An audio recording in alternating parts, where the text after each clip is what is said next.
ఆదికాండం 39వ అధ్యాయం.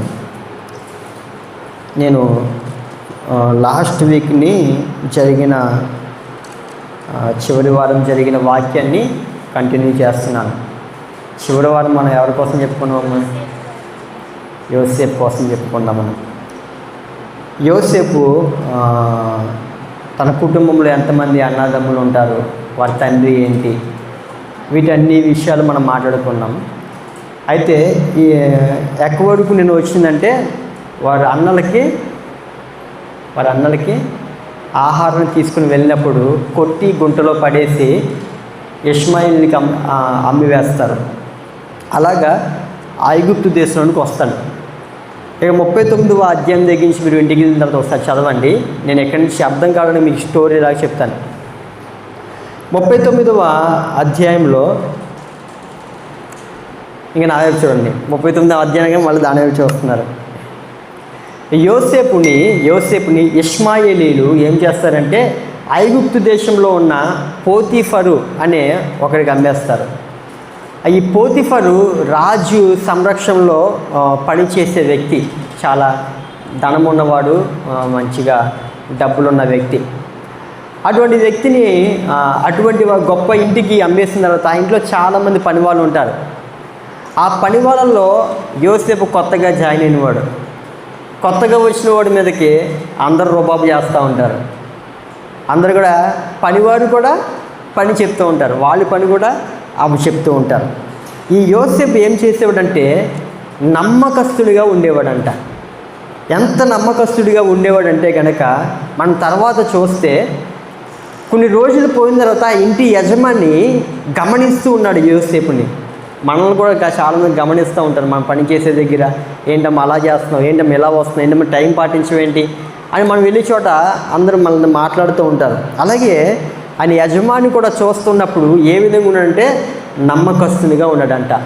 నమ్మకస్తుడిగా ఉన్నాడు కదా అని చెప్పి కుండ్రుడు ఏం చేశాడంటే పనివారందరి మీద నాయకుడిగా పెట్టాడంట. ఒకప్పుడు వాళ్ళందరూ ఏం చేసేవారు? పని చెప్పేవారు. ఎవరికి? యోసేపుకి.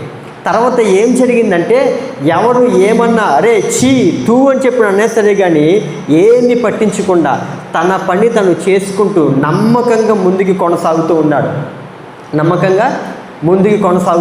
ఇలా నమ్మకంగా ముందుకు కొనసాగితే ఏం జరిగిందంటే వాళ్ళ పని వాళ్ళందరి మీద నాయకుడిగా మార్చబడ్డాడు.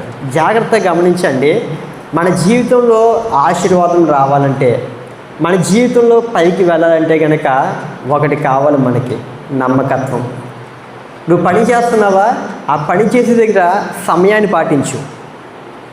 నీ పెద్ద ఉద్యోగం కాకపోవచ్చు, చిన్న పనే అయ్యి ఉండొచ్చు, మనం చదువుకుంటూ ఉండొచ్చు, దేనికైనా సమయాన్ని పాటించు.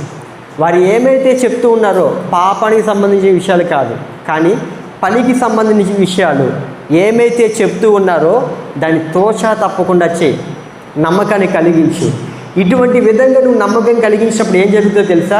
దేవుడు ఖచ్చితంగా ఆ స్థలంలో నిన్ను ఆశీర్వదిస్తాడు. హల్లెలూయా. నా వైపు చూడండి. హల్లెలూయా. దేవుడు ఆ స్థలంలో నిన్ను ఖచ్చితంగా ఆశీర్వదిస్తాడు. మనకి అమెరికాని పరిపాలించిన ఒక అతని కోసం చెప్తాను. Abraham Lincoln. ఎవరు? Abraham Lincoln. ఈ అబ్రహాం లింకన్ ఏం చేశాడంటే స్టార్టింగ్లో చెప్పులు కుట్టుకుంటూ ఉండేవాడు. ఏం చేస్తూ ఉంటాడు? చెప్పులు కుట్టుకుంటూ ఉండేవాడు అన్నమాట. చెప్పులు కుట్టుకుంటున్న ఆ వ్యక్తిని దేవుడు చిన్నప్పటి నుంచి వాళ్ళ అమ్మ దేవుడు నడిపించడము అన్నీ చేస్తున్న వాళ్ళు దేవుని కోసం తెలుసు అబ్రహాం లింకన్కి. ఈ చెప్పులు కుట్టుకునే వ్యక్తి తర్వాత ఏం జరిగిందో తెలుసా? అమెరికాని పరిపాలించే నాయకుడిగా మార్చబడ్డాడు. దేవుని స్తోత్రం. హల్లెలూయా. అంటే మీరు చూడండి, ఒక సీఎంలా కాదు, అంటే మనకు జగన్ తెలుసు, జగన్లా కాదు, ప్రధానమంత్రి నరేంద్ర మోడీలా మార్చారనమాట దేవుడు. హల్లెలూయా. అంటే దేశాన్నే పరిపాలించే ఒక నాయకుడిగా మార్చాడు. ఎందుకో తెలుసా? చెప్పులు కుట్టుకునేటప్పుడు దీంట్లో నాకు లాభం రాలేదని చెప్పి దీన్ని వదిలేసి వేరే దానికి వెళ్ళలేదు. కొంతమంది ఏం చేస్తారంటే ఇక్కడ లాభం రాకపోతే అక్కడ పరిగెడతారు, అక్కడికి లాభం రాకపోతే అక్కడికి పరిగెడుతుంటారు, అక్కడ బాగోలేకపోతే ఎక్కడ పరిగెడుతూ ఉంటారు అనమాట. మాటలు ఎక్కడైనా వస్తాయి, జ్ఞాపకం పెట్టుకోండి. ఎక్కడైనా బాధలు ఉంటాయి, ఎక్కడైనా శ్రమలు ఉంటాయి, ఎక్కడైనా కన్నీటి జీవితం ఉంటుంది. అవి వచ్చాయని మన జీవితాన్ని పక్కకు పెట్టి మనం పారిపోవడం కాదు, దాన్ని విడిచిపెట్టి క్రొత్తగా వెతుక్కోవడానికి మనం ప్రయత్నం చేయడం కాదు. కొంతమంది అంటారు మనుషులందరూ అలాగే ఉన్నారండి అంటే నువ్వు కూడా అలాగే ఉన్నట్టే కదా. మనల్ని మాత్రం పక్కకు పెట్టుకొని ఏదో మనం నీతిమంతులాగా నమ్మకస్తులాగా మాట్లాడుతూ ఉంటాం. కాదు, నిజమైన నమ్మకత్వం ఏంటంటే నువ్వు ఎక్కడైతే పని చేస్తున్నావో అది చిన్నదో పెద్దదో మంచిదో ఏదో ఒకటి, కానీ నువ్వు నమ్మకంగా ఉండు. మనము ఒక చిన్న పోస్ట్ నుంచి పెద్ద పోస్టులోకి వెళ్ళగానే ఏమవుతుందంటే మన కొమ్ములు వస్తాయన్నమాట.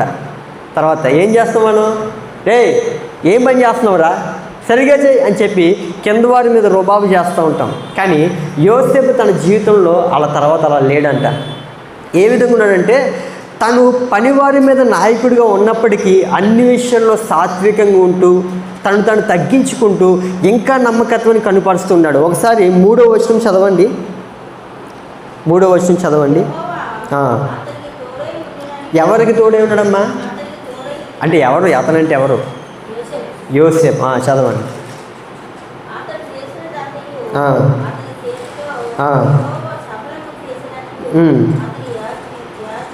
యజమానుడు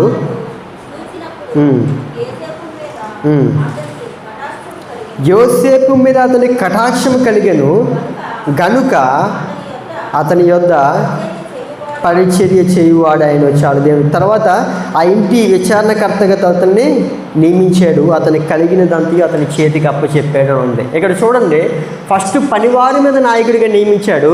తర్వాత ఏం చేశాడంటే దేవుడు ఈ వ్యక్తికి తోడై ఉంటున్నాడని చెప్పి చూశాడంట.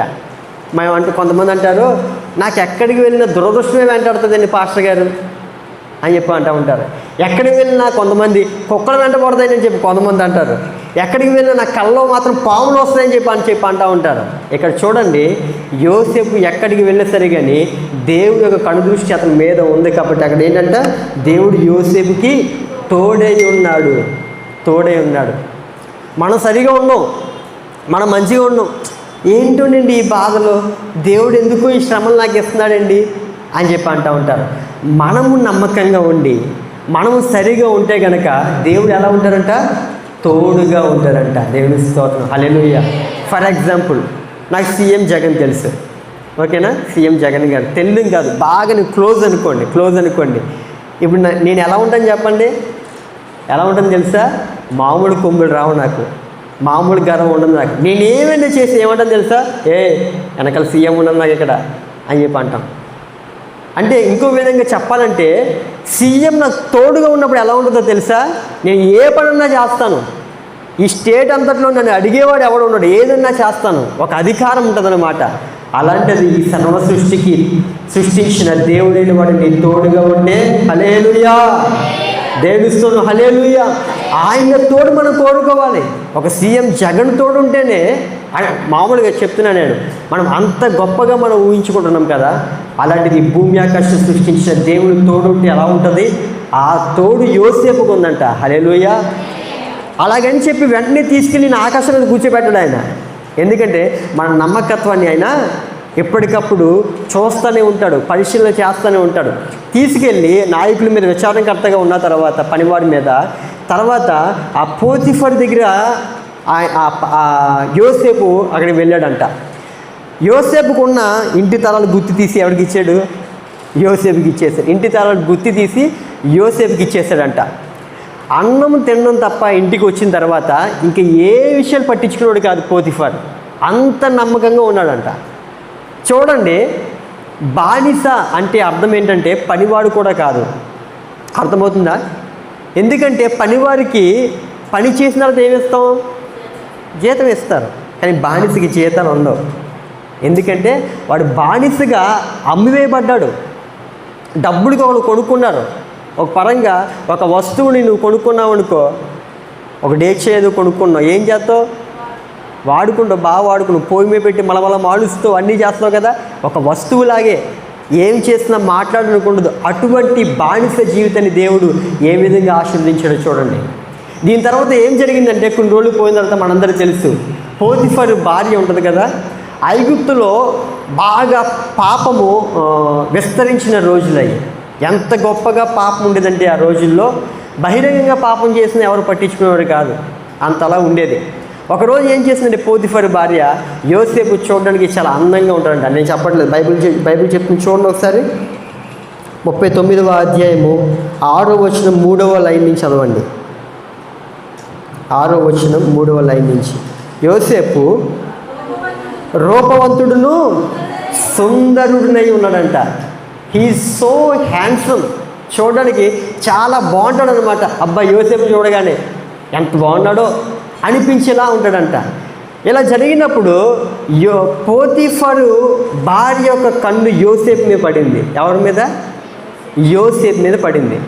యోసేపు మీద పడినప్పుడు అంటే మనం ఏం చేస్తాం తెలుసా? అసలుకే ఎవరో ఓనర్ గారి భార్య, అబ్బా ఎవరైనా అవకాశం వస్తే వదులుకుంటారండి. కానీ యోసేపు ఏం చేశాడో తెలుసా? ఒక రోజు అతన్ని పీడిస్తుందంట, రోజు బాధ పెడుతుందంట. నువ్వు నాతో ఉండు, నువ్వు నాతో ఉండు అని చెప్పి వెనక్కి లాగుతుందంట. ఈరోజు పరిస్థితి చూస్తే కనుక ప్రపంచం ఎలా తయారైందో తెలుసా? ఒకప్పుడు ఐగుప్తు దేశం ఎలా ఉందో దానికి తీసికట్టుగా ఈరోజు ఉంది. ఎందుకంటే పాపం బహిరంగంగా జరుగుతున్న పరిస్థితులు ఏర్పరచబడుతూ ఉన్నాయి. ఒకసారి మనం చూసామనుకోండి, యూట్యూబ్లో వాటిలో చూస్తే, న్యూస్లో చూస్తే ఎన్ని ఘోరాలు చెప్తూ ఉంటారో, ఎంత రకరకాలుగా చెప్తూ ఉంటారో. ముఖ్యంగా యవనస్తులు ప్రేమ పేరుతో మోసపోతూ ఉన్నారు. చాలామంది పెళ్ళైన తర్వాత కూడా వేరే అక్రమ సంబంధాలు పెట్టుకుంటూ ఉన్నారు. ఎందుకంటే కారణం ఏదైనా అవ్వండొచ్చు. భర్త దగ్గర ప్రేమ తక్కువే కొంతమంది అవతల బాగుండాలని కొంతమంది, లేదంటే ఈ లోకంలో రకరకాల ఆకర్షణకు లోనైపోయి కొంతమంది ఈ లోకంలో పడిపోతున్నారు. కొంతమంది ఏంటంటే ఇదేం పెద్ద తప్పు కాదు బ్రదర్, ఇప్పుడు కామన్ అయిపోయింది అంటున్నారు. ఎంత సింపుల్గా చెప్తున్నారంటే కామన్ అయిపోయింది బ్రదర్ అని చెప్తున్నారు.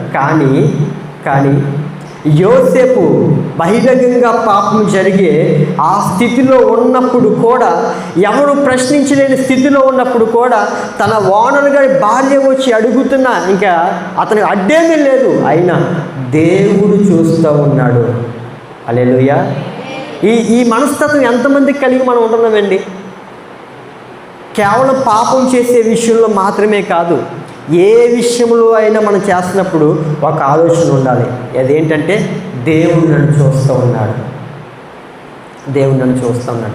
ఒకరోజు సండే స్కూల్లో జరుగుతున్నప్పుడు టీచర్ గారు చెప్పారంట, దేవుడు చూస్తూ ఉంటాడు నాన్న, అన్నీ నువ్వు అబద్ధం ఆడినా, నువ్వు కొట్టినా, నువ్వు తిట్టినా, ఎవరు చూడలేదని చెప్పి అనుకున్నా దేవుడు చూస్తూ ఉంటాడని చెప్పి సండే స్కూల్లో టీచర్ గారు చెప్పిన తర్వాత ఇంటికి వెళ్ళారు. ఆ బాబు ఇంటికి వెళ్ళాడు. ఒక బాబు ఇంటికి వెళ్ళిన తర్వాత వాళ్ళ నాన్న బయటికి వెళ్దాం రాదని చెప్పి బయటికి వెళ్ళాడంట. బయటికి వెళ్ళిన తర్వాత వీళ్ళ నాన్న ఏం చేసిందంటే కొబ్బరికాయలు దొంగతనానికి వెళ్ళారు వీళ్ళు.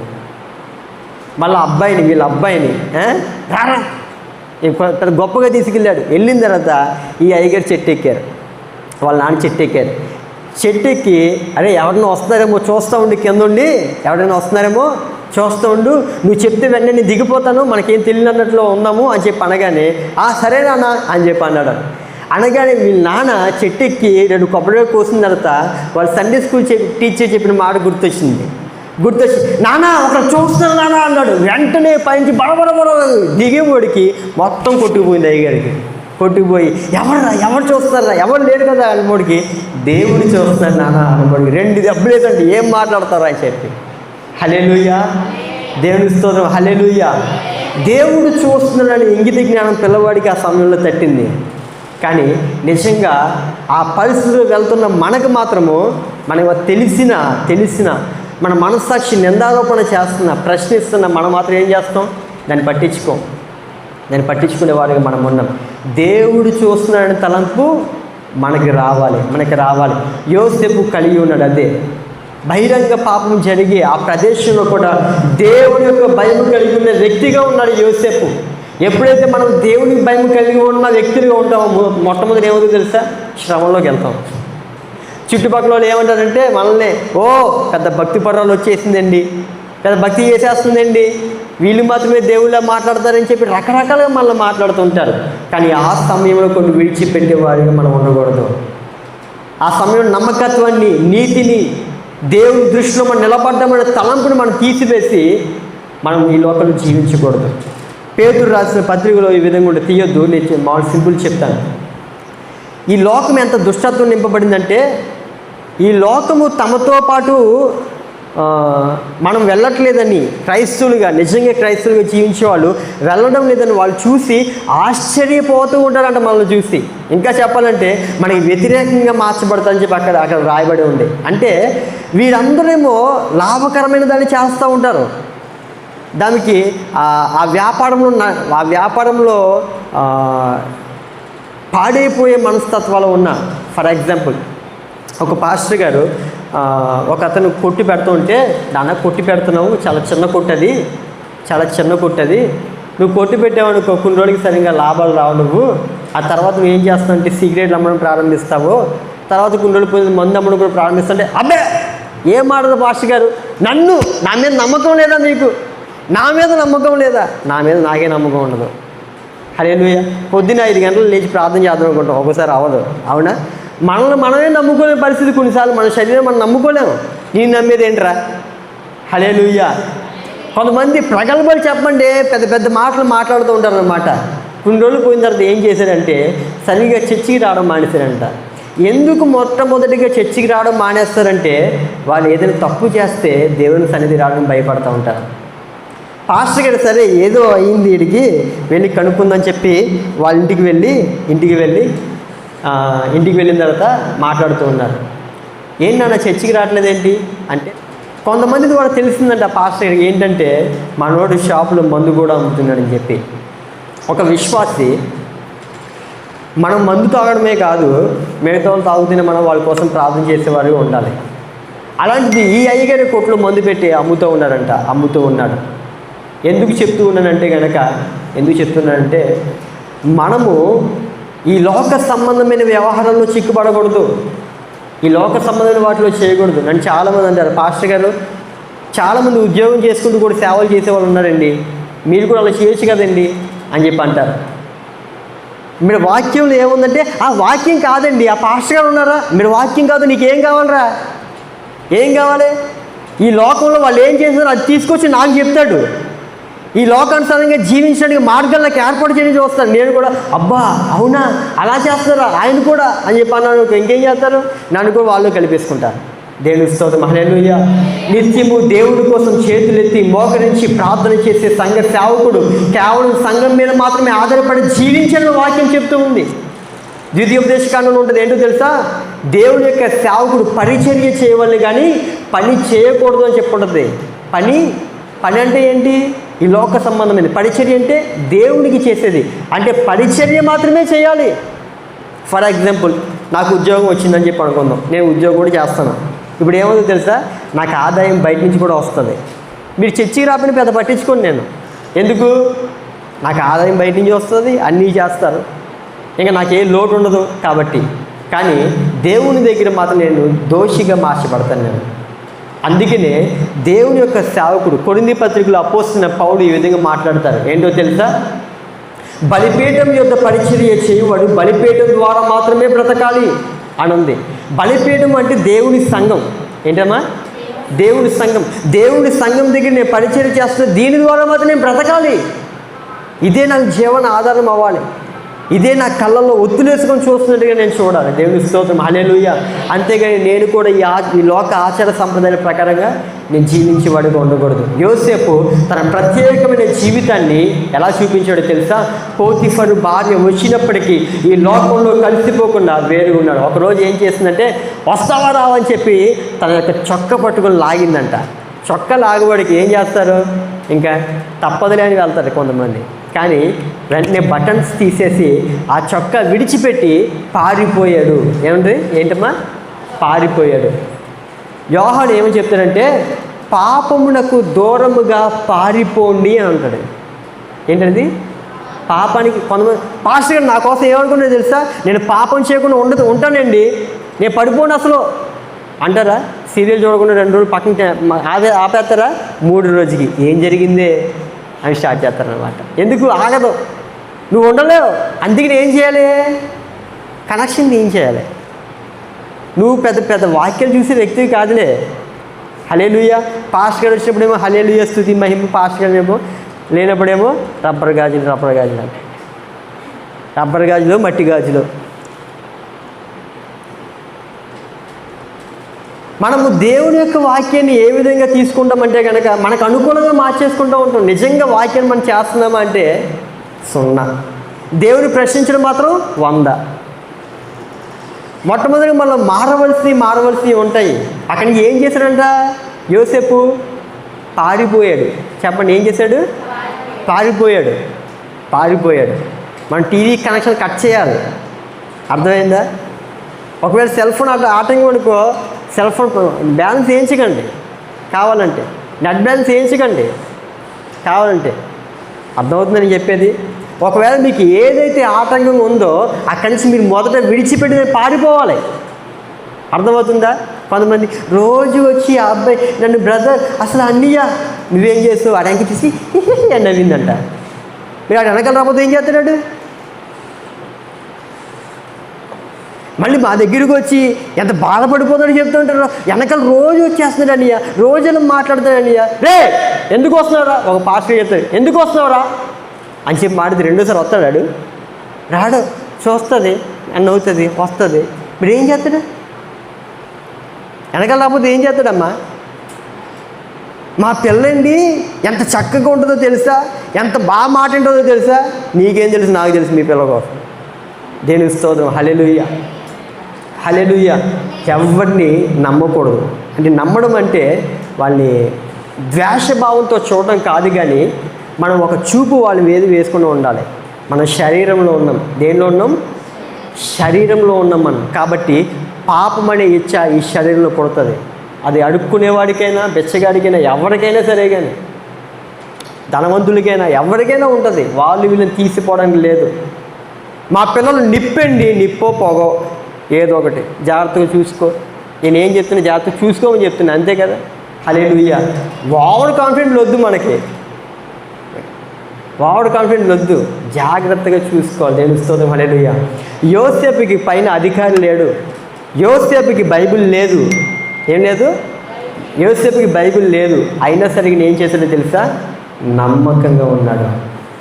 పాపం దగ్గర నుంచి పారిపోతే ఆ పోతిఫరు భార్య ఏం చేసిందని కొన్ని రోజులు వాళ్ళ ఆయన వచ్చిన తర్వాత, ఈ చొక్కాయి గల వ్యక్తి ఎవరో, అప్పుడు పేరు కూడా తెలియనట్టు, మళ్ళా ఈ చొక్కాయి గల వ్యక్తి ఎవరో వాడు నా దగ్గరికి వచ్చి నన్ను పాడు చేయడానికి నన్ను ప్రయత్నం చేశాడు అని చెప్పి ఈ అమ్మలు అట్లా ఉంటాడు. చూసారు, మామూలు కాదు వీలు చేసి అవతల మీద చూసి లోకం అంతా మీకే, రిజర్వేషన్ ఏమో సరిగ్గా మీకు ఉండదు అంటారు, కానీ సపోర్ట్ మొత్తం మీకే ఉంటుంది లేడీస్కి. అవునా? తప్పిదం చేసింది అమ్మగారు, ఏం చేసింది మళ్ళీ రివర్స్లో అయ్యి లేడీస్ అందరూ నన్ను తిట్టుకుంటారు ఈ సమయంలో. హల్లెలూయా. తప్పిదం చేసి ఏం చేసిందంటే, ఈ చొక్కాయి గల వ్యక్తి ఎవరు అసలు నంగనాచి ఏం తెలీదు, అతని పేరు తెలియదంట, అతని రూపం కూడా తెలియదంట.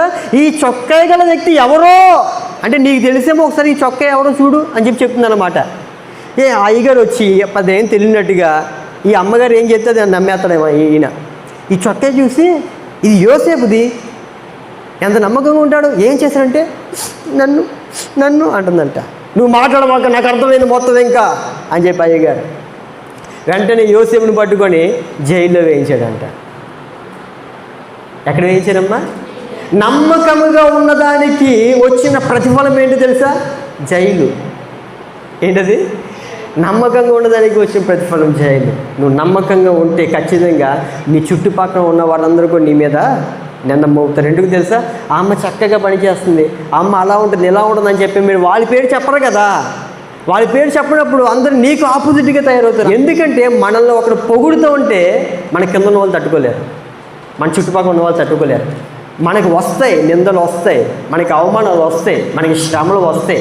అంత మాత్రాన దేవునికి అన్యాయం చేసేసినట్టు కాదు, దేవుడిని తృణీకరించేసినట్టు కాదు. దేవుని స్తోత్రం. హల్లెలూయా. కానీ దేవుడు యోసేపుని ఆశీర్వదించడానికే ఆ జైలు గోడలోని తీసుకుని వెళ్ళారు. ఎక్కడ తీసుకుని వెళ్ళారమ్మా? జైలు గోడలోని తీసుకెళ్ళారు. ఇక్కడ వరకు నేను ముగిస్తూ ఉన్నాను. ఏంటంటే యోసేపు తన జీవితాన్ని నమ్మకంగా ప్రారంభించాడు. ఎక్కడ బానిస, ఆ బానిసగా ఉన్నాడు పనివాడు అయ్యాడు. ఆ పనివాడుగా ఉన్నవాడు పనివాళ్ళ మీద నాయకుడిగా అయ్యాడు. పనివాళ్ళ మీద నాయకుడిగా ఉన్నవాడు ఓనర్ దగ్గర ప్రతి ఒక్కటి చూసుకునేవాడిగా ఉన్నాడు. ప్రతి ఒక్కటి చూసుకునేవాడు ఇల్లంతటి మీద అధికారిగా మార్చబడ్డాడంట. దేవుని స్తోత్రం, హల్లెలూయా. అంటే దేవుడు ఒక్కొక్క స్టెప్ ఏ విధంగా ఎక్కుకుంటూ తీసుకుంటూ వెళ్తున్నాడు చూడండి. నువ్వు మొట్టమొదటి స్టెప్ దగ్గర నువ్వు ఆగిపోతే కనుక నీ యొక్క భక్తి జీవితము, నీ వ్యక్తిగత జీవితము, నీ నమ్మకమైన జీవితము మొట్టమొదటి మెట్టు దగ్గరే ఉందని అర్థమవుతుందని చెప్పే విధానం.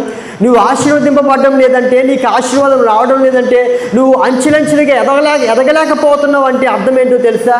అర్థం ఏంటంటే నువ్వు దేవుని దగ్గర నమ్మకత్వం విషయంలో, ఈ లోకంలో నువ్వు నమ్మకత్వం విషయంలో నువ్వు కనిపరిచేది 100% చూపించడం లేదు. ఆ మొట్టమొదటి మెట్టు దగ్గరే ఉంటున్నావు, కానీ నువ్వు మాత్రం నాకు ఏం చేయట్లేదు చెప్పి అంటున్నావు. నువ్వు మొదట ఒక అడుగు వేసి చూడు, దేవుడిచ్చే ఆశీర్వాదం చూడు. దేవుడి స్తోత్రం, హల్లెలూయా. తనకు తానుగా నమ్మకంగా ఉన్నంత మాత్రాన యోసేపు ఆశీర్వదింపబడేవాడు కాదేమో. ఎందుకో తెలుసా? దేవుడు అతనికి తోడై ఉన్నాడు గనుక అని వ్రాయబడింది అక్కడ మాటలో. దేవుడు తోడై ఉన్నప్పుడు ఉండే ఆశీర్వాదం వేరుగా ఉంటుంది. దేవుడు తోడై ఉన్నప్పుడు మనం ఎదిగే విధానం వేరుగా ఉంటుంది. ఆ విధానం మనకి కావాలంటే కనుక మొట్టమొదటిగా మనం నమ్మకంగా ఉండాలి. హల్లెలూయా. అందుకే నేను ప్రార్థన చేసినప్పుడు, ప్రభువా నన్ను నమ్మకస్తుడిగా మార్చండి. నువ్వు చేసే చిన్న పనైనా, మీరు చదువుకునే వాళ్ళైనా, ఏ విషయంలో అయినా సరే కానీ దేవుని పెట్టండి ఆ స్థానంలో దేవుని పెట్టి, ప్రభువా నన్ను ఈ విధంగా నడిపించడం ప్రార్థన చేయండి. ఖచ్చితంగా దేవుడు ఆశీర్వదిస్తాడు. హల్లెలూయా.